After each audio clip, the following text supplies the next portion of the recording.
শ্বশুর বহুর কথা শুনিলে তুটি যায় মনরু ব্যথা। বল আনন্দকন্দ ভগবান কি জয়। শ্বশুর বহুর কথা কଣ না বহুটিଏ ନୂଆ ଆସିଛି। ଆସିଲା ପରେ ଶ୍ୱଶୁର ଶାଶୁତ କହିଲେ ମାରେ ତୁ ଗୋଟେ କାମ କର, ଏ ତୋ ଘରୁ ଯୋଉ ଦେଇଛନ୍ତି ତୋ ବାପା ମା ଗୀତା ଭାଗବତୀଟିଏ ଦେଇଛନ୍ତି, ପ୍ରତ୍ୟେକ ଦିନ ଟିକେ ଆମ କାନରେ ଶୁଣେଇବୁ। ଯେ ଶ୍ୱଶୁର ବୋହୂର କଥା ଯେତେବେଳେ ବୋହୂ ଶୁଣିଲା ବାପା ଏଇ କଥା କହୁଛନ୍ତି, ପ୍ରତ୍ୟେକ ଦିନ ସନ୍ଧ୍ୟାବେଳେ ବସି ଗୀତା ଭାଗବତ ଶାଶୁ ଶ୍ୱଶୁରକୁ ଶୁଣେଇଲା। 6 ମାସ ଗଲା, ବର୍ଷେ ଗଲା ପରେ ବୋହୂ କହିଲା ଶ୍ୱଶୁରକୁ, ବାପା ମୁଁ ତ ପ୍ରତ୍ୟେକ ଦିନ ମତେ କହୁଛନ୍ତି ଗୀତା ଭାଗବତ ପଢୁଛେ, କାହିଁ କେବେ ତ ମତେ ପୁଅ ବଦଳୁ ନାହିଁ। ନା ପୁଅ କଣ କରୁଛି ନା ପ୍ରତ୍ୟେକ ଦିନ ମଦ୍ୟପାନ କରି ଆସି ମତେ ଅନେକ ପ୍ରକାର ବାଧା ଦେଉଛନ୍ତି, ଅନେକ ମାଡ଼ ମାରୁଛନ୍ତି, ଅନେକ ପ୍ରକାର କୁଭାଷା କହୁଛନ୍ତି। ମୁଁ ଗୀତା ଭାଗବତ ଶୁଣିଲା ପରେ ଧୈର୍ଯ୍ୟ ମନ ଭିତରେ ଆସୁଛି ବୋଲି ମୁଁ ଆଜି ପର୍ଯ୍ୟନ୍ତ ଟିକେ ସମ୍ଭାଳିକି ରହିଛି, ନହେଲେ ଅନ୍ୟ କେହି ବୋହୂ ଯଦି ଛାଡ଼ିକି ପଳାନ୍ତା। ଶ୍ୱଶୁର ବୋହୂକୁ ଉତ୍ତର ଦେଲେ ରେ ମା ଘରେ ଗୋଟିଏ ପାଛିଆ ଅଛି, ଜାଳି ଅଛି, ଏ ଜାଳିର ଉତ୍ତର ମୁଁ ତାପରେ କହିବି। ଜାଳିଟି ଅଛି ନେଇ ଆସିବେ ଯାଅ। ବୋହୂଟି ଯାଇ ଜାଳି ଆଣିଲା, କହିଲା ବାବା ମୁଁ ଶୁଣିଥିଲି ମୋ ବାପା ମା ଏ ଜାଳିରେ ପାଣି ରଖନ୍ତି। ବୋହୂଟି ଚିନ୍ତା କଲା କଣ ବାପା ନା ଜାଳିରେ ପାଣି ରୁହେ, 10 ବାଲ୍ଟି ପାଣି ପକାଇ ସାରିଲା ପରେ 11 ବାଲ୍ଟି ପାଣି ଢାଳିବୁ, ଏ ଜାଳିରେ ନିଶ୍ଚିତ ପାଣି ରହିବ। ବୋହୂଟି ବାପା ମାଙ୍କର କଥା ମାନି ଜାଳିରେ ପାଣି ଢାଳିବା ଆରମ୍ଭ କଲା।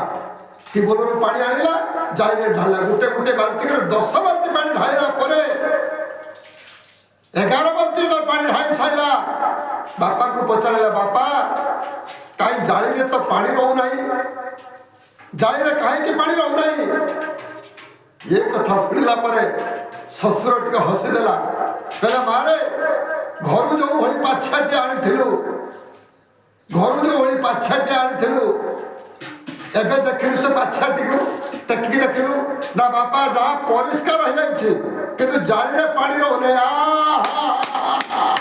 ଏ ହସିଦେଲେ, ଶ୍ୱଶୁର ହସିଦେଲେ, କହିଲେ ଦେଖିଲୁ ତ ଯେତେବେଳେ 10 ବାଲ୍ଟି ପାଣି ଢାଳିଲୁ 10ଟା ଜନ୍ମ ପଳେଇଲା, କିନ୍ତୁ ପବିତ୍ର ହେଲା ନାହିଁ। ଦେଖ 11 ବାଲ୍ଟି ତା ଢାଳିଦେଲୁ, ଏ ପାଛିଆଟି କେତେ ପବିତ୍ର ହେଇ ଦେଖିଲୁ। ଠିକ୍ ସେଇଭଳି ଦୋଷ କ୍ଷମା କରିବ ବୋଲି ସିନା ତ ସ୍ୱାମୀକି ତୁ କହିଥିଲୁ, ହେଲେ ସେ ତୋର ଗୋଟିଏ କଥା ରଖିଲା, ତାପରେ ବି 11 ବାଲ୍ଟି ପରେ ପାଛିଆଟି ପରିଷ୍କାର ହେଇଛି, କିନ୍ତୁ ତଥାପି ଧୈର୍ଯ୍ୟ ଧର। ତେଣୁକରି ଇଏ ହେଉଛି ମହାପ୍ରଭୁଙ୍କର ଉଦାହରଣ କଥା, ଇଏ ହେଉଛି ଭକ୍ତିରସର କଥା, ଭାବର କଥା। ନା ମହାପ୍ରଭୁ ଏ କଥା କହିବାର ଉଦ୍ଦେଶ୍ୟ କାହିଁକି ଶ୍ୱଶୁର ପଡ଼ିଲା, ଜଣେଇ ଦେବା ପାଇଁ ସଂସାରକୁ ଜଣେଇ ଦେବା ପାଇଁ ଆଉ ଗୋଟିଏ କର୍ମ କରେ। ଯେତେବେଳେ ଗୋଟିଏ ଅଷ୍ଟମ ପହରୀ ହୁଏ, ଅଷ୍ଟପହରୀ ହଉ ଚଉପହରୀ ହଉ ଯାହା ହୁଏ, ତେଣୁକରି ପାଛିଆ ଆଉ ଗୋଟେ ରଖିଥାନ୍ତି, ଗୋଟେ କୋଣାଟା କୁହନ୍ତି ଯୋଉ କୁଡ଼ିଆ କଣ ଆଟିକା ଗୋଟେ ରଖିଥାନ୍ତି, ତାକୁ ଆଟିକାଟି ସରି ଦେଇକି ପାଛିଆ ଉପରେ ରଖିଥାନ୍ତି। କାହିଁକି? ଆଟିକାରେ ପାଣି ଅଛି, ପାଛିଆ ଭିତରେ ପାଣି ଗଳିବ ନାହିଁ। ଯେତେବେଳେ ପାଛିଆରେ ପାଣି ପଡ଼ିଗଲା ନା ପାଛିଆଟି ଧୋଇଗଲା। ଏ ସବୁ ଉଦାହରଣ ମହାପ୍ରଭୁଙ୍କର।